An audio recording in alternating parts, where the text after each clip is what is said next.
तारीख में तो अब कोई मेरा नहीं ख्याल कि किसी किस्म को बहस-बाकी 8 फरवरी वो हतमी तौर पे है।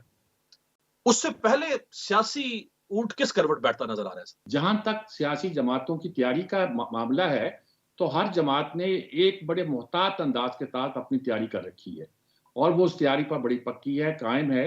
आज और कल मैंने मुस्लिम लीग नून को भी देखा है, जाके गौर किया है कि वो कहा जाता है वो तैयारी नहीं की, लेकिन उन्होंने सारी सीटें अपनी बड़ी थारो सर्च के बाद तय कर दी हैं।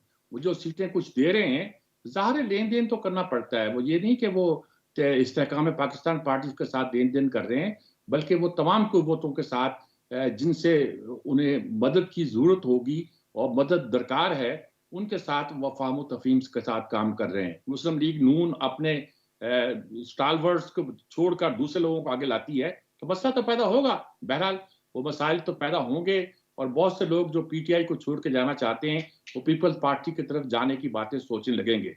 ये सब बातें अपनी जगह दुरुस्त हैं और हक हैं। लेकिन ये कि उन्होंने भी ऐलान कर दिया है अपने इंतखाबी स्टूल का। बिलावल हुँ, भुट्टो तो बहुत दिनों से चले हुए हैं। वो या तो वो कहते थे कि आप लाहौर छोड़ के बलूचिस्तान क्यों आए हैं?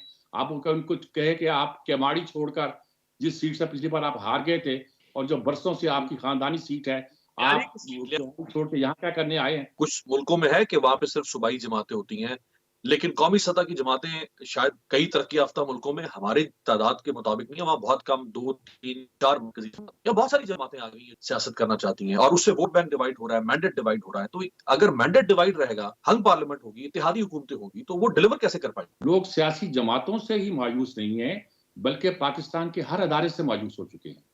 अदलिया से तो वो बहुत ज़्यादा थे, अब कुछ थोड़ा-सा उन्हें साँस मिल रहा है, लेकिन अभी तक नहीं मिल रहा। बल्ला आ रहा है कि बल्ला जा रहा है, कि बल्ले का क्या बन रहा है, इलेक्शन सर पर है, निशान देना है परसों और अभी तक तो तय नहीं हो सका कि बल्ला मिलेगा कि नहीं मिलेगा।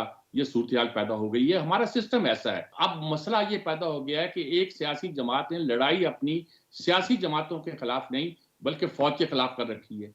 ऐसी सूरत में तो एक मामला ही इतना गड़बड़ कर दिया है कि तमाम अदारों को मुलव्वस कर दिया उन्होंने। पहले अदालतों की मुलव्वस करते हैं, फौज को भी मुलव्वस करते हैं, पार्लियामेंट का पहले मजाक उड़ाया, उससे बाहर आ गए। अब कौन सा अदारा बाकी बचा है जिसके बारे में कोई मुल्क एतबार करे, एतमाद करे? जब लोगों का किसी पे एतबार नहीं रहा, तो कैसे मामला आगे बढ़ेगा? अब लोगों को यकीन नहीं आता। आप कहते कौन डिलीवर करेगा? एक है वो वादे करते हैं कि हम ये हुँ, कर देंगे, ऐसे वादे कि जो नामुमकिन अमल हैं। नज़र आता है कि ये नहीं करेंगे। हुँ, आप वादे कर लें, मिसाल के तौर पर ये पार्टी की तरफ इशारा ना समझें कि भाई 5 साल में कीमतें तनख्वाहें दुगनी कर देंगे। और 5 साल में वैसे दुगनी हो जानी है। हर साल आप 15% का सो इज़ाफ़ा करेंगे जब मैं लेकिन 5 साल में अरे! आप क्या महँगाई यहीं रोक लेंगे? महँगाई भी दुगनी कर देंगे।